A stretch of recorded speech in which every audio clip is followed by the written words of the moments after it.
firstly, my name is Gabby, and on behalf of LSAT Unplugged, I am so excited to welcome Dean Andrew Cornblatt, who is the current Dean of Admissions at Georgetown Law and Associate Vice President for the graduate enrollment at Georgetown University.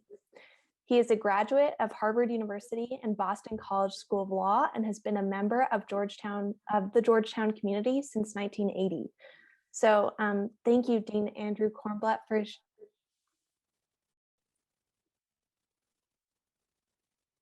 Am I the only one who just lost Gabby? Oh, can you hear me now? Yeah. Okay. You froze for a sec. My apologies. I was just going to give you the floor to introduce yourself. So please. Okay, I guess I'll just introduce myself. So I am Andy Cornblatt, and I am lucky enough to be the Dean of Admissions at Georgetown Law School. I've been there for about 2 centuries and have loved pretty much every single day I've been there. It's amazing when you stay at a place that long to watch the arc of things, what the school was like, what admissions was like back in the 17th century. And then when you can come forward now and in the middle of COVID, it's been a remarkable run. And this year in particular has been quite amazing. I'm sure we'll get to that and talk about that and all the things that's meant for us. But I've loved every second at Georgetown. I think it's a wonderful, exciting place to be. And I'm just happy to be here. And thanks so much for inviting me. Thank you. And before we begin, I just want to make it clear to all the students who are listening and online with us, if you guys have any questions, please feel free to put them into the chat and I will do my best to make sure that they're addressed throughout this conversation. So Dean Andrew Cornblatt, would you mind, you mentioned, how special Georgetown has been in your personal experience, but I just wanted to kick it off and give you the floor to tell us what makes Georgetown Law such a special place for students to pursue their legal education at. I'd be happy to, as long as you stop calling me Andrew. Andy would be better, thanks. Andy's just fine. And No Andrew's worries. what my parents used to call me when I did something wrong. So I still have this reflex. So Andy would be better, thanks. Okay. I'd be happy to, thanks, Gabby. And welcome everybody. I should have said that at the beginning. Thanks so much for coming in and listening in. I'm delighted to spend some time with you. Look, I think each law school has its own personality and has its own strengths and weaknesses. At Georgetown, Georgetown is a large law school as law schools go. Compared to your undergraduate school, it's less, but compared to other law schools, it's large. But we have worked extremely hard over the last 10, 12, 15 years to make it feel small. And so we have smaller sections. People really care about each other in the community. And I think that's all wonderful, and what makes the place so exciting is just the proximity to everything in Washington, D.C., sort of the heartbeat of everything. So if you want to see how the law is made, walk over to Congress. You want to see how the law is interpreted, walk over to the Supreme Court. You want to see how the law is implemented, go over to some of the agencies or the courts or everything. It's just all within walking distance. Academically, what that means for students is that they get to observe firsthand and again, can walk over and see arguments at the Supreme Court, just have access to the Hill and just all the things that are going on in Washington. And that part's pretty terrific. But in addition, within the curriculum now, that you can do on your own, but within the curriculum, Georgetown has terrific clinical programs. Clinical programs are things that go on in years 2 and 3, where you get to represent clients, and some of them. Georgetown has what's most would consider the best in the country, certainly the largest. It's a great opportunity for you to be a lawyer, except as a law student. Very exciting. Students love doing that. This experiential learning is just all these different courses. Don't get me started on this or I'll use up all my time talking about that. You guys want to hear about admissions. It's a wonderful, exciting, electric place where lots goes on all the time. No, that's wonderful. And I think, one thing that I'd like, I'm sure other students are curious about is, in your perspective, Georgetown has all these really specialized programs. I know I've seen numerous amounts of the experiential learning opportunities that you're mentioning and the specific areas of study. But from your perspective, what are some of the specific things that really makes Georgetown feel like a small community? The classes are divided into smaller sections. So there'll be no class that you'll take with more than 70 students. We just have created more sections. So that part's very exciting, and we've sort of reduced all of that. But the big thing is sort of all of the counseling aspects we have. The student life office is well populated. We in the admissions office, well, I'm sure we'll get to that, how personalized the admissions process is, or at least I hope students feel that way. And in addition to that, when you're taking these courses, because there are so many courses to take, most of your upper level classes will have 20 people, 25 people, 15 people. Some, the big ones will have 100 people, but most of them are much smaller. They're seminars. It's just everyone there. This is led by Dean Trainer, our dean, who's a student dean, and who's made it clear to us, we want this to be a large school with a small school feel. And I think that's exactly what each of us who work there wake up every day, making sure we let the students feel. Oh, that's wonderful. And I'm sure that the conversation will certainly flow back to those areas, as I've noticed some of the students in the chat seem to be interested in some of those specific areas of law that you mentioned. But just getting back to an admissions perspective, we'll start general. So what general advice do you have for students applying straight from their undergraduate degrees from law schools? And does this advice differ for applicants who maybe have been in the workforce for a few years and are looking to apply to law school, 5 years, 3 years, what have you, from finishing their undergraduate degrees? The advice is still pretty much the same. I mean, obviously, people who've been out in the world will have more, probably have more on their resume, will have more of life experience. And that's all well and good, and that's terrific. But people coming straight out, you guys have had plenty of experience too. It's just been during the summers and while you're in school. I have different advice, I guess, for the college seniors who are applying now. It's going to be on you all to sort of flesh out who you are a little bit more in the essays that you write. We'll get to that, I'm sure. In the essays that you write, in your resume, any addenda you want to add to the application, just so we can get the three-dimensional feel for you.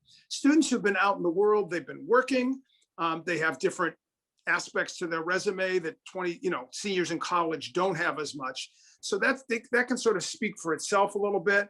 But if you're a senior in college, you've done a million things. I see so many spectacular kids, both in, seniors and out.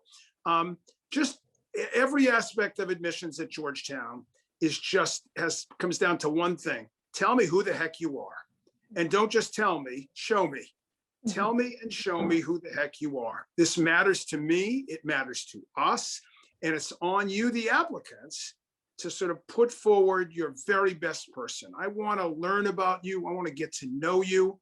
It's a real hard thing to do in 2 pages double spaced in a personal statement. Oh, that's really hard, but that's the goal here. And that's no different if you're a college senior or if you've been out of school for a while. It's all the same. I mean, the goal is still the same. What I'm looking for is still the same. College seniors just have a tiny bit more sort of challenge to them to sort of flesh their experience out, because they don't have the work world that people who've been out 5, 10, 15 years have. Sure. Yeah. And that's really interesting. And, for a personal question, do you feel as if, students or very strong applicants may be more appealing if they reflect themselves through their experiences, or do a really, diligent job at trying to portray who they are through certain experiences? I think every single student who applies to Georgetown Law School benefits by doing what you just said, Gabby. Every single one. Let me know who you are. Do that in ways that you want to do. Now, at Georgetown, we have optional questions. We have 5 optional questions. Tell us your top 10 list, those kind. They change every year. That's another example of where if you do it, it'll flesh out a little bit, just the human side of you. Look, we get so many applications. Again, we'll get to this too. Georgetown gets the most applications of any law school in the country. And I'm reading so many files. Good Lord, you think, here comes some more, here comes some more, here comes some more. And oh, look, here comes some more. These daily tsunamis of applications are coming in to differentiate, for me to read a file and say, well, that's interesting. That's what you're trying to do. You have great numbers, that makes you interesting in one aspect. but we have lots of those folks too. No matter what numbers you have, get really interesting. Get us and me to say, this is someone I want at Georgetown, and you're getting in. Full stop. You're getting in.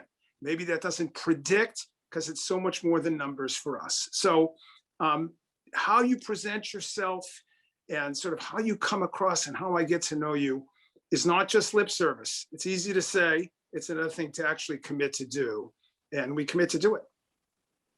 Thank you. No, and another thing that I know a lot of students struggle with is they've got all these experiences that they're really passionate about, work-wise or volunteer-wise, but they're not necessarily sure how to integrate their personal characteristics or attributes that they feel really identify themselves by, excuse me. So for those students who are really passionate about their extracurricular experience, whatever it may be, what advice would you give to an applicant to help them understand whether their personal statement is personal enough? Well, there's so many aspects to every single human. That's what makes us human. So there's all kinds of things applicants want us to know. My suggestion is to let the personal statement, that essay, be sort of the center part. Let that be my chance to begin to really get to know you. So if that's on whatever subject you want, again, I'll go through this a little bit later, whatever subject you want, it's all good with me. But just always remember, whatever you are presenting me with, that's going to help me get to know you. We're not going to have the opportunity to hang out for a week. I'm not going to see, or even for an hour. I'm not going to have the time to just get to know you over time. Be nice, I'm sure, but we've got 14,000 applicants. There are enough hours in the day. So your essay frames it, lets me know you are, but we created addenda to the file for anything additional any applicant wants to share with us. Sometimes that's playing offense, sometimes it's playing defense. So for example, if a student has a particularly high LSAT and the GPA is a little bit on the low side, but they were sick or something happened to the family, that may or may not come out in the wash anyway. It's on the applicant to make sure that they let us know. Now, how to do that? If that integrates into your personal statement in a nice, smooth way, beautiful, go do that. But if it doesn't, if what you want to write your essay about is why you want to go to law school or whatever, I don't know, whatever it is, why you want to go to Georgetown Law School, whatever it is, if it's not covering information you want me to know, send in an addenda. These are welcome. These are encouraged. You guys are paying a fortune to apply to law school, for goodness sakes. You get to do it any way you want. So send additional stuff. I mean, don't just send it to send it, but if it's important, if it matters, if it will help me get a better sort of view of you and get to know you better, do it. There's lots of information you have to give me. We're all complicated. Let me know. And that's on the applicant. I am happy. We have no limit on this.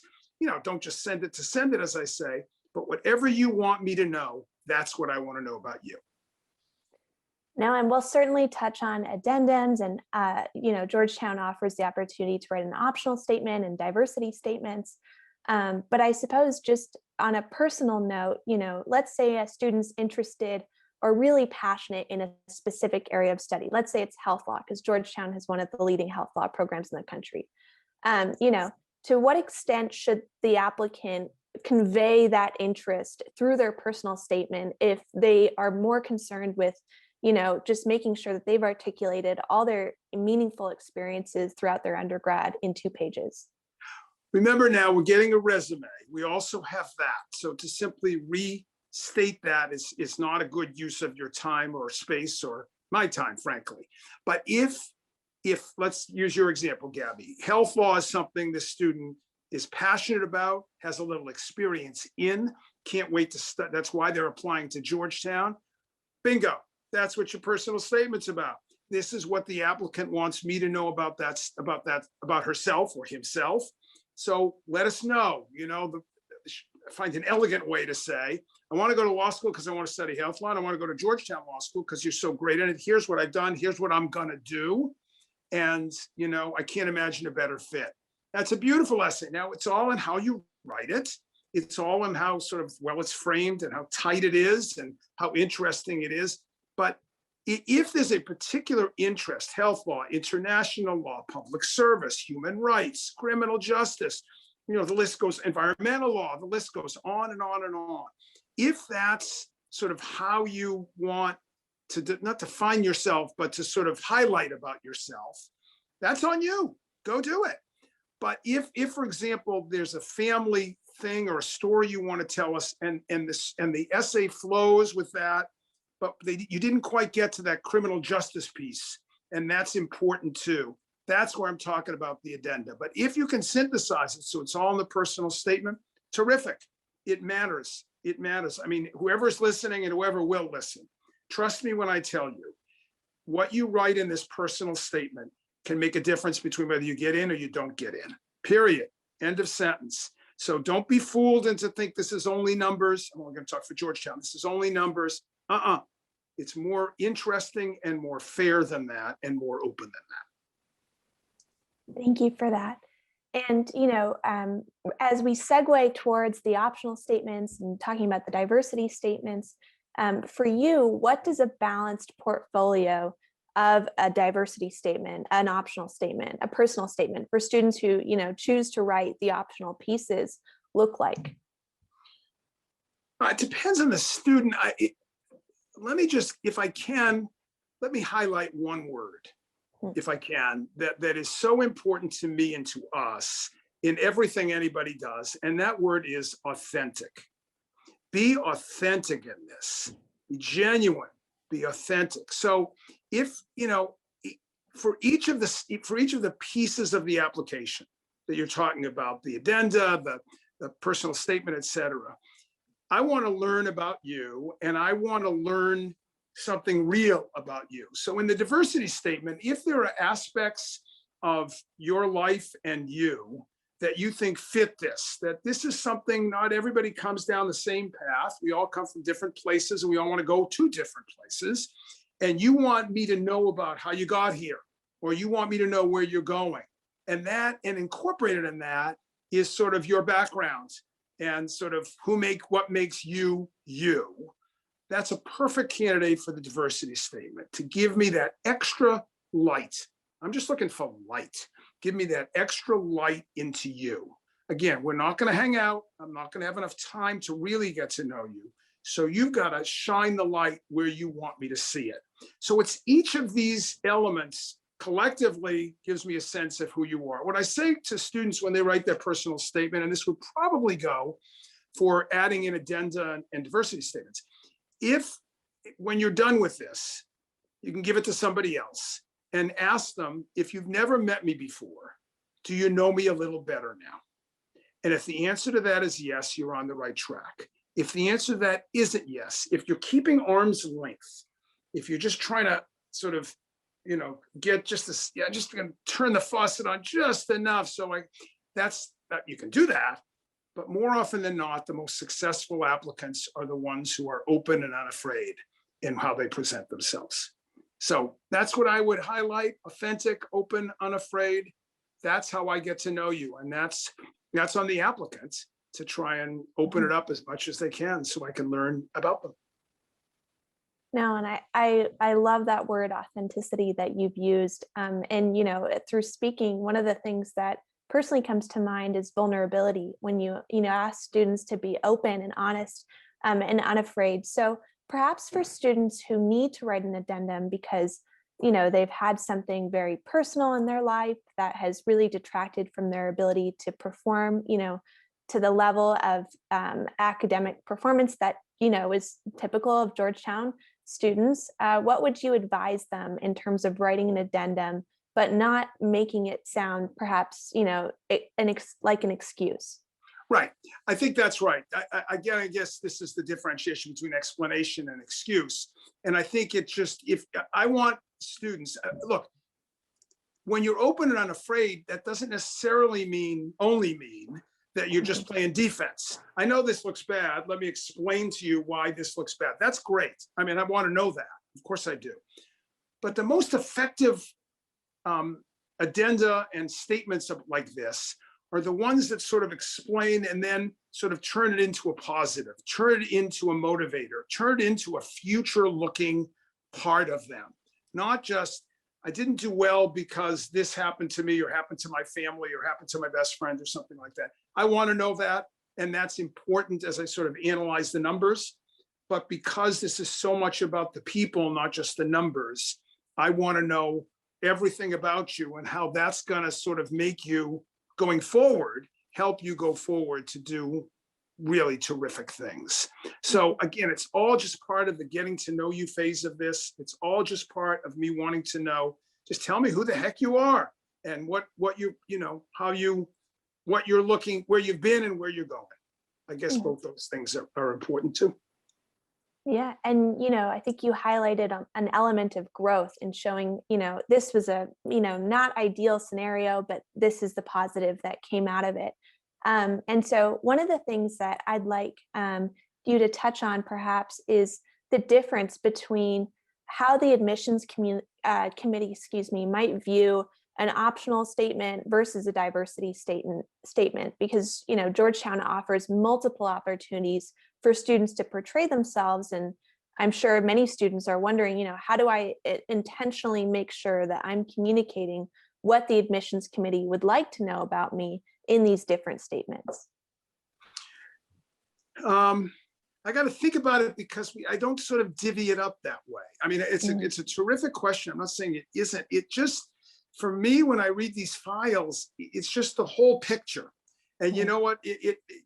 If it falls under category diversity statement and this one falls in a different category, that may be how it's sort of categorized as it comes to me. But I'm reading everything and getting a sense of you as a whole. So I think as long as an applicant is careful and purposed to sort of present themselves so that I really get to know you. I want to know the diversity piece, but whatever else you want, and I want to know that too, but I don't carve them up. It's sort of one, not mixture, but one gathering of all of these things. I read them all. It's like reading all the chapters of a book. Each of the chapters are part of the whole. And when I'm done, I've got a sense of the whole book. And honestly, I can't remember whether it was chapter 17 or chapter 6. This is how I feel. And that's how I feel when I read a file. It's just sort of, what does the whole look like? How do you come across? All of those elements you said, Gabby, they are part of this. Of course they are. But just write what matters to you, write what you think will matter to us, do it openly, do it authentically. And that's all you can do. And then let us do our stuff. And we'll see how all that fits in. But just, don't be afraid. I want to know who you are. And I know I've said that like 12 times, and it's because that's how important it is to us. No, and I think it's a wonderful reflection of, again, the authenticity that you pointed out that Georgetown is really looking for in their applicants. So I suppose a lot of students are wondering, in your view, as the Dean of Admissions, what makes an applicant an appealing prospect, whether it be certain skills or experiences, and has that perhaps evolved at all through COVID?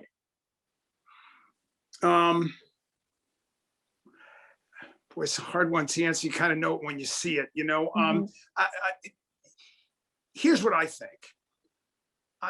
The most successful law students in my 200 years doing this, the most successful law students are the ones who really want to do this. The most successful law students are the one who can't wait to get here and can't wait to sort of, they're ready to dive in.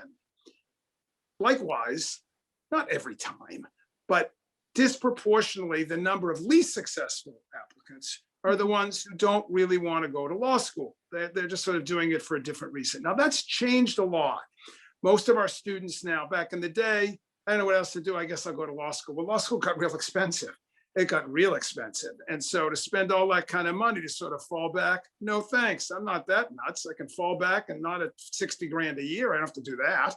So that's changed now. I think we're seeing more and more. But if you can come across as someone who is, here's a word, again, overused word, but it matters to me, passion in what you're doing, that passionate about Georgetown would be nice, but passionate about the law, passionate about where it's going to take you, that matters to me. And I can sort of, again, I've done this long enough.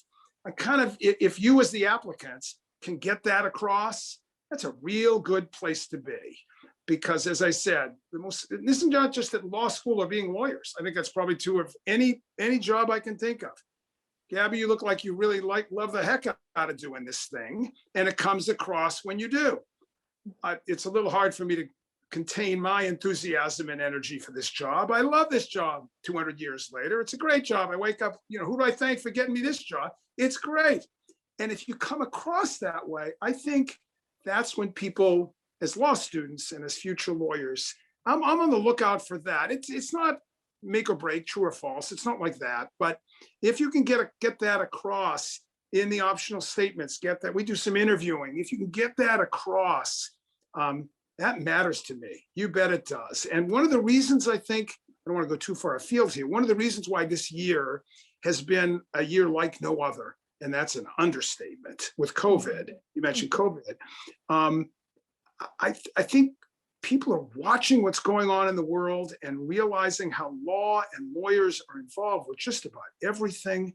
And suddenly now, not suddenly, but now comes the time for more and more people to say, that's what I want to do. I want to go do this. So I've met 2,600 applicants. We do interviews. I did group interviews. So I met 2,600 of our 14,000 applicants. I've met them. I've talked to them, students like this. And you know what? It's the easy, lazy explanation for why applications are so high this year. Well, the economy's lousy and blah, blah, blah. That's not what's going on here. People aren't falling into this. Again, it's too expensive to do that.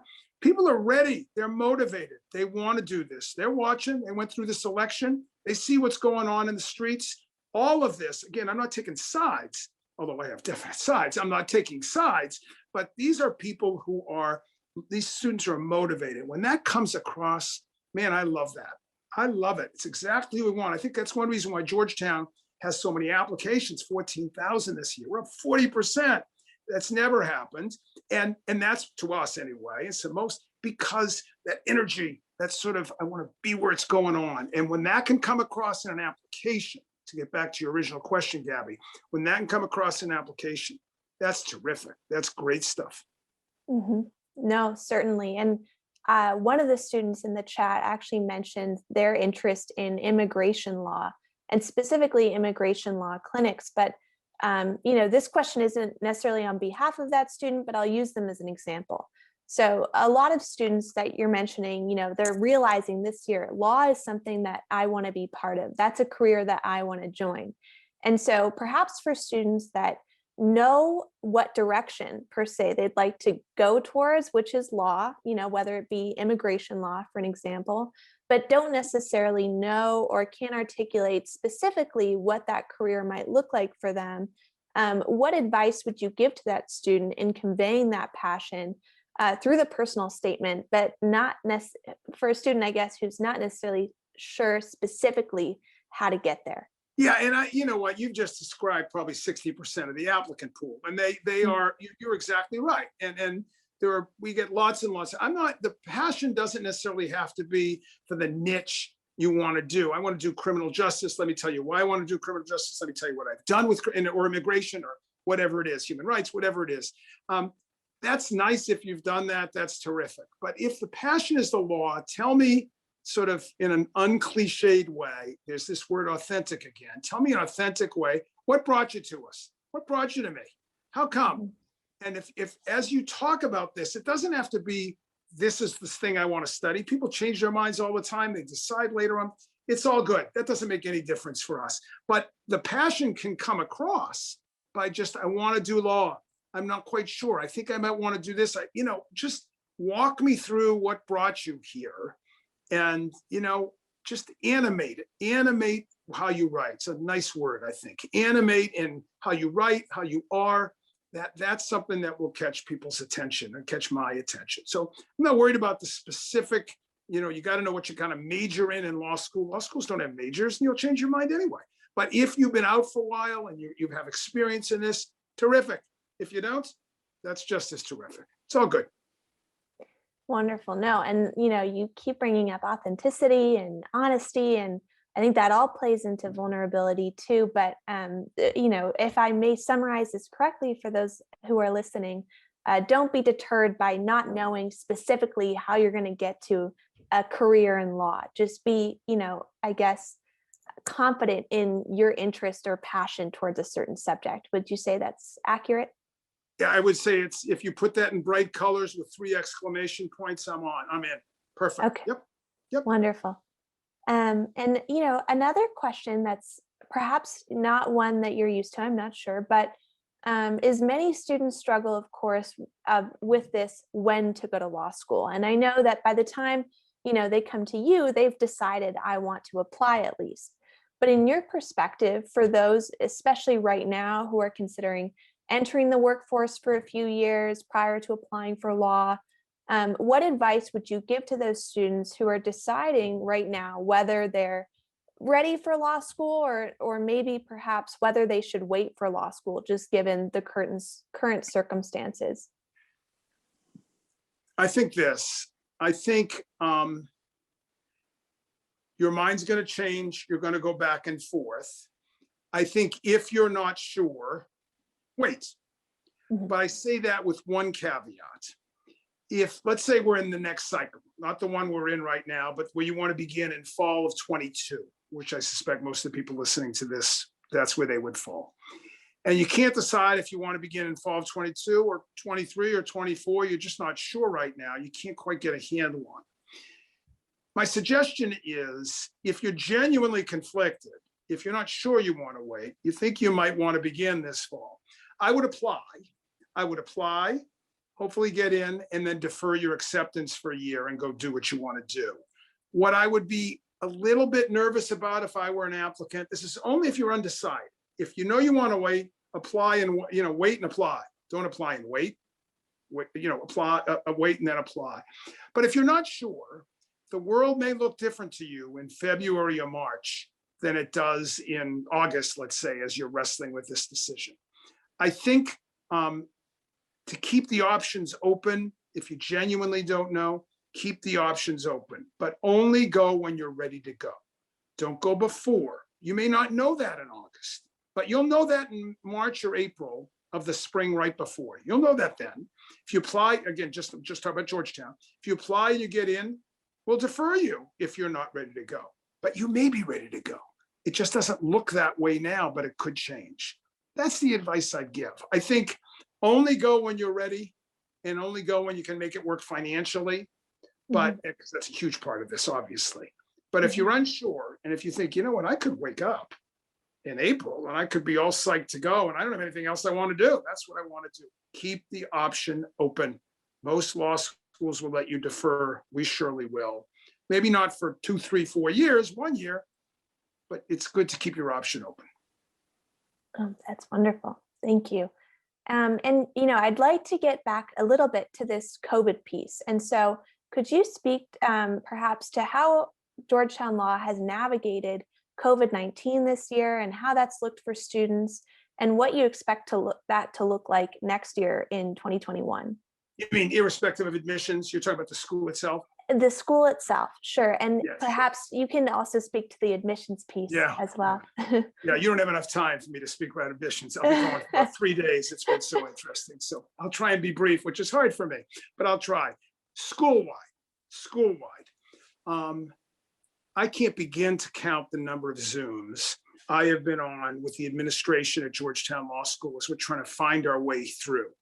First semester that we just went through, the one semester fall 20, that was all remote, like most law schools were. And, I think people managed, but it sucks. I mean, who the heck wants to be remote? Sorry, but it wasn't very good. Sorry.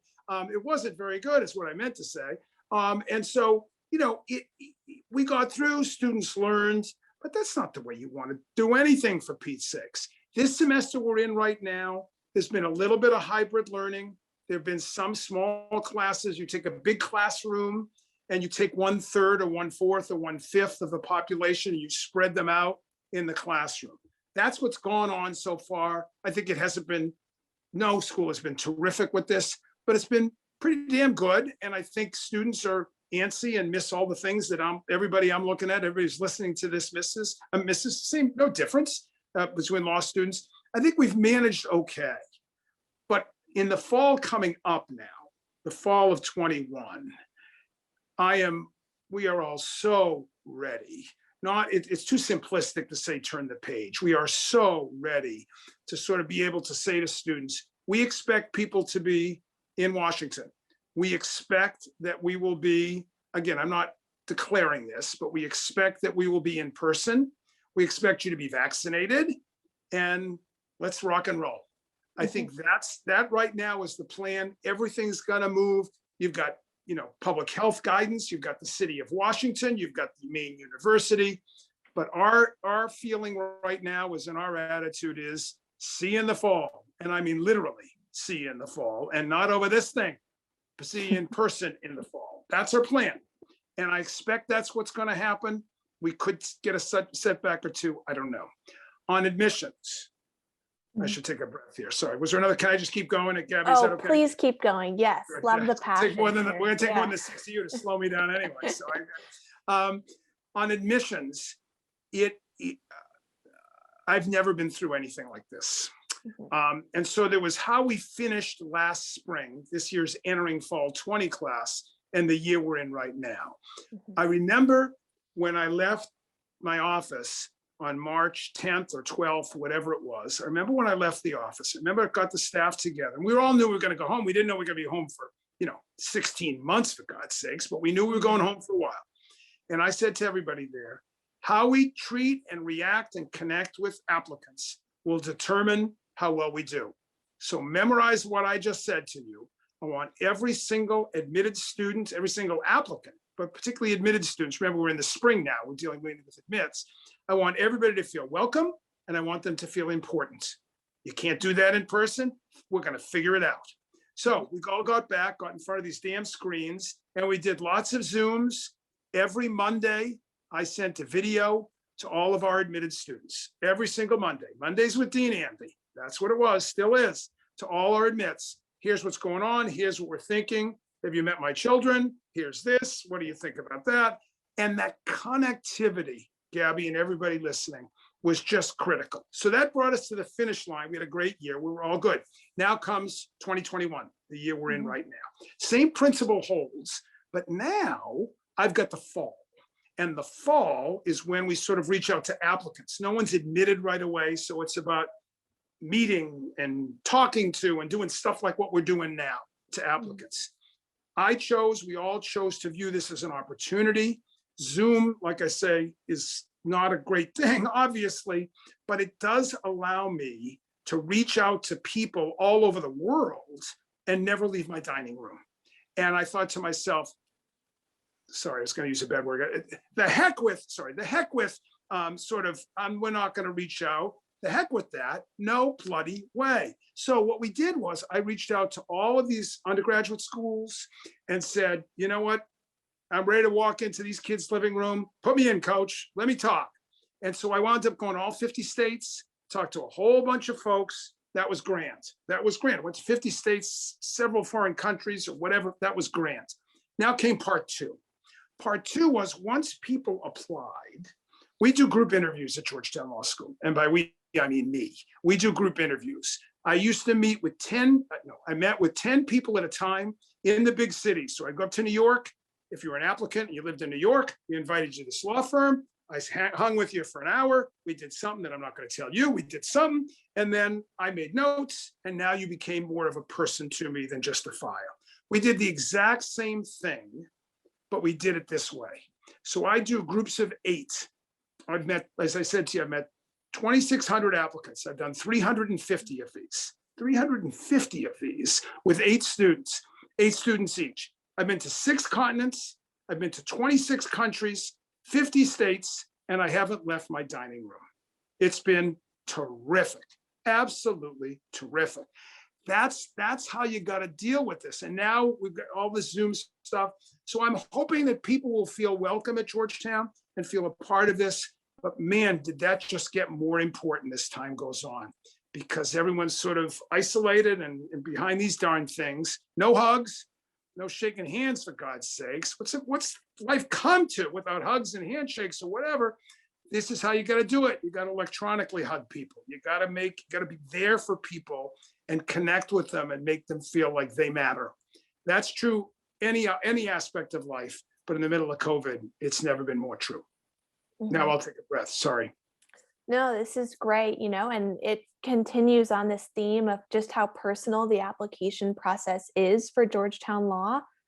So I really appreciate you sharing that with us. And one of the students in the chat wanted to ask, how does the law school look at reapplying applicants? Law school is getting harder to get into, not easier to get into. So if you are essentially the same applicant, there's more chances than not that it's going to be the same decision. But more chances than not can be 51%. That gives you 49% to change the decision. As when you reapply, and we've taken people who've reapplied, you bet. Indicate to us in your statement, walk us through a little bit about why we're seeing you again. Yeah, I want to come to Georgetown. Just walk us through that narrative and give me some sense what's changed. Now, obviously, one thing that changes a lot, people retake the test and they do better on that, whether it's the GRE or the LSAT. They take the test and that can be a plus for sure. Maybe, we haven't talked about this yet, maybe it's when they apply. The when you apply in this is a really underrated piece of the application process. Again, there's another question you haven't asked me that I'm going to answer, but I hope that's okay. There's been a series of those, I know. We have rolling admissions. Rolling admissions, it's different than undergrad. Undergrad, letters are mailed out, most schools, twice a year. Mid-December, late March. That's it. 1, 2, twice.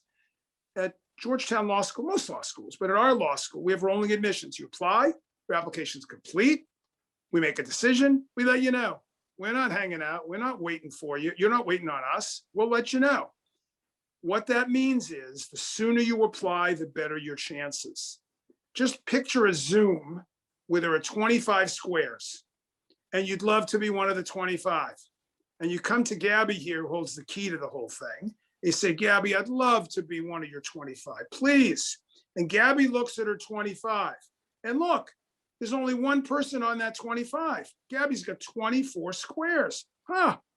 Well, Gabby's thinking, sure, I've got plenty of room. Come on. Same person, same Gabby. Walks up to Gabby 4 months later. So Gabby, I'd love to be one of your 25. Gabby looks at her 25. Oops, 20 or 22 are already used up. It's the exact same applicant. Gabby's going to be more careful now. Gabby may say, you're on a waiting list here. I don't know what else is coming or whatever. This is exactly how this works, except it's, a Zoom of 14,000 people. But this is how it works. You want to get there when the fewer Zoom squares, I guess the rectangles, fewer Zoom rectangles are populated. That means, notwithstanding that the recommended deadline at Georgetown is March 1, most schools it's February 1. Sure, that's good to know. But if I were you, those people listening, let your deadline be Thanksgiving. Let your deadline maybe even be Halloween. Get in the game. Get in the game. The interest in law school, I do not think is going to subside. I think it's here to stay for at least a while. Rolling admissions means get to us early. Let us know how eager you are to come. That can make the difference between a yes and a no. Yeah, no, and I hope that many students listening feel your energy through this conversation and feel certainly more motivated to get their application in early. But, from as an applicant, this is from an applicant's perspective. Let's say you're an applicant and you're considering applying early, but you're not confident in your LSAT score, and this happens a lot, and you're looking to reapply. What advice would you give to a student who's considering waiting to submit their application until they have a higher LSAT score? I think that's a great question, and they all have been great questions. That's a particularly great question. And then there's a trade-off here, for sure, for sure. There's the benefit of early versus the benefit of a higher test score. You've got to look at yourself in the mirror and say, you know what, no one's listening. It's just me, and I know I'm going to do better. I feel it. I'm honest with myself. Authentic, there's that word again. I'm honest with myself. I'm going to do better. Then that applicant, if I were that applicant, what I would do is I would apply. Let's say you're going to take the test in November and you're debating whether to apply in October. If I were that applicant, I would apply in October and I would say to the admissions committee, to me, please hold my application for my November test scores. That way your application's in, you're in the game, but we're waiting and waiting. Here come your test scores. Okay, it's ready for me to read now. You could do that if you are waiting for your test scores to decide whether or not you're going to apply to Georgetown. Yes or no, am I going to apply or not? Then I would wait for the score, obviously. But I wouldn't do that anyway, because I think we take people based on a whole bunch of stuff.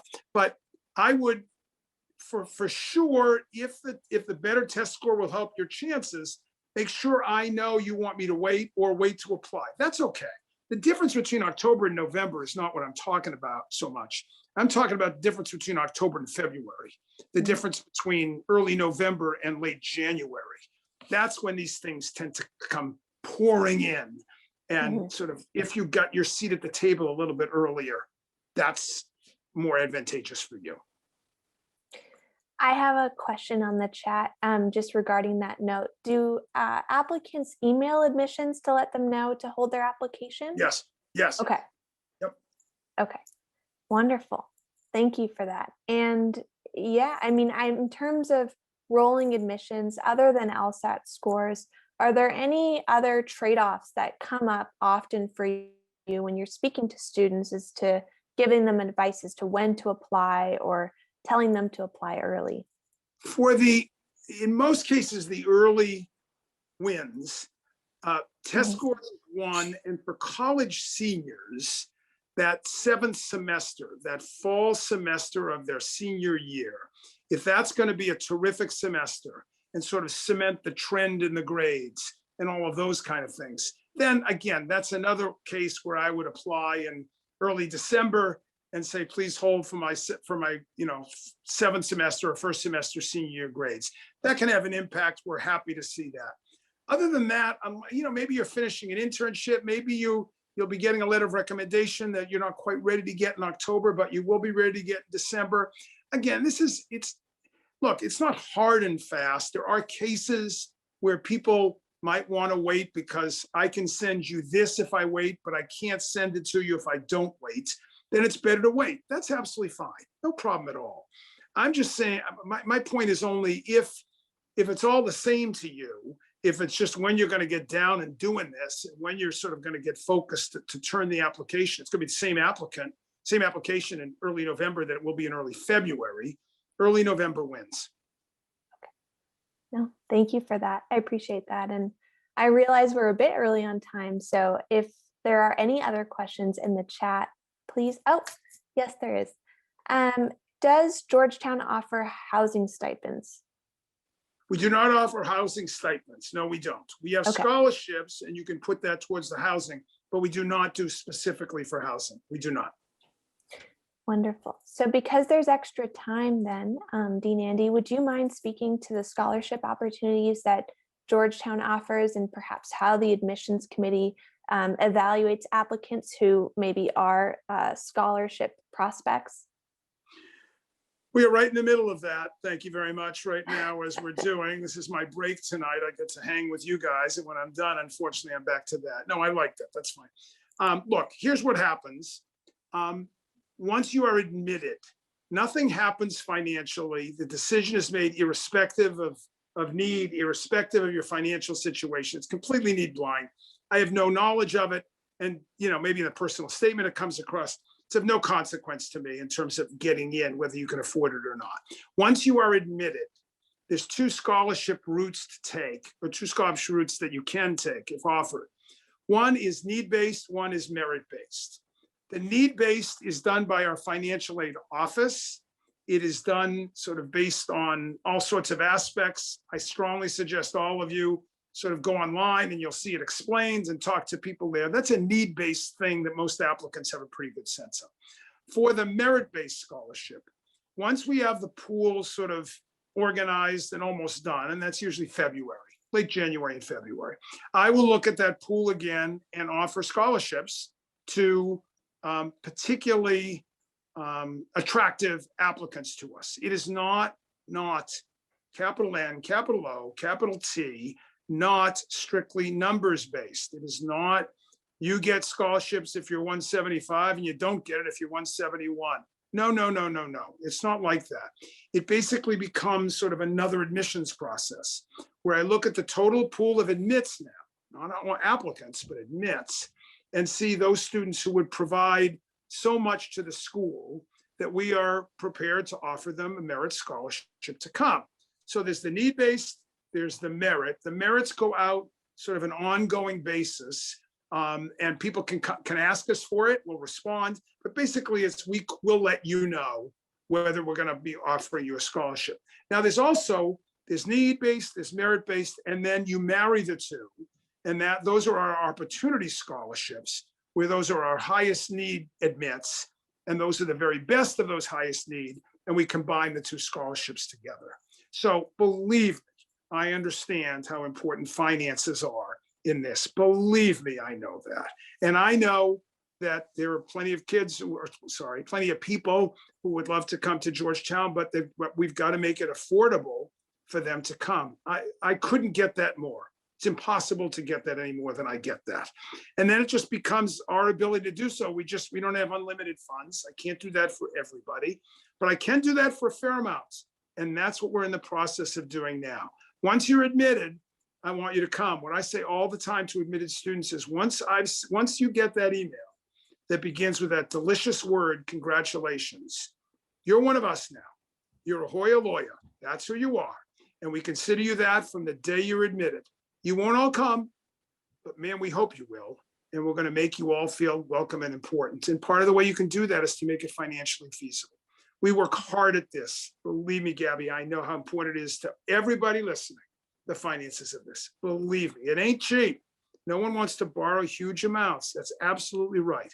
We'll do the very best we can to work with you. I can't make promises, except that I can promise to work as carefully and as long as you want to make it possible for you to come to Georgetown. Because once I've said yes, we want you to come.